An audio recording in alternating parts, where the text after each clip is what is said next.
Hi everybody, today we're going to look at time series graphs in Excel. Time series graphs represent data points over a specific period of time. The horizontal axis represents time and the vertical axis will represent the value. Let's take a look at some data and put it into Excel to make a time series graph. I'm going to stormfacts.com to take data on the number of named storms, hurricanes, and major hurricanes from 1851 to 2023. I'm going to highlight all the data,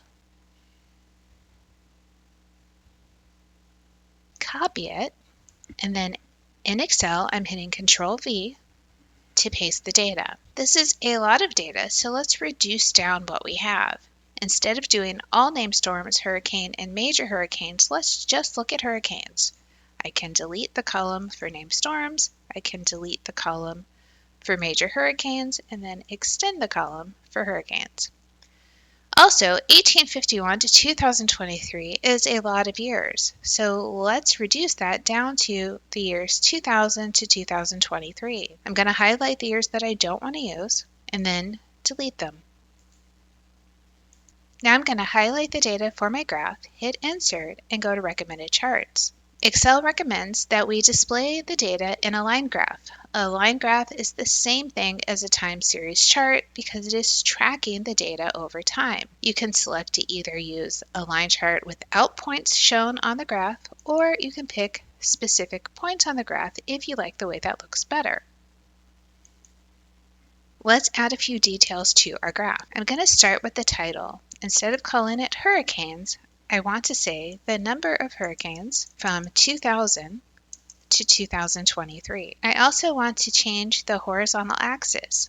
Notice the horizontal axis is starting at 1995, but our data starts at the year 2000. So I'm going to right click, Format Axis, and on the minimum, I'm going to say 2000.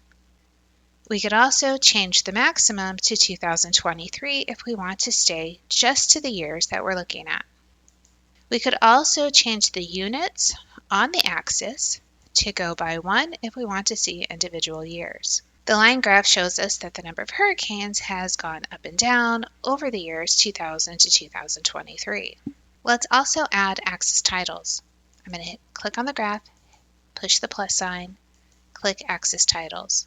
For the horizontal axis, I will type in year.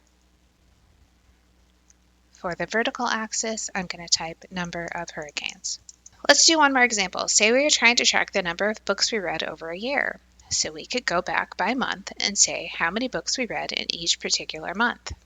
We highlight the data, click Insert, and go to Recommended Charts. I'll click on the line graph and say OK. I'm going to change the title to the number of books read per month. Then I'll click on the graph, hit the plus sign, and I'm going to add an axis title. The horizontal axis will be month. The vertical axis will be number of books. Remember that when you make a graph, you are explaining data visually. You want to tell a whole story. Part of the story is remembering to title your graph and label the axis to explain all aspects of the graph to the reader.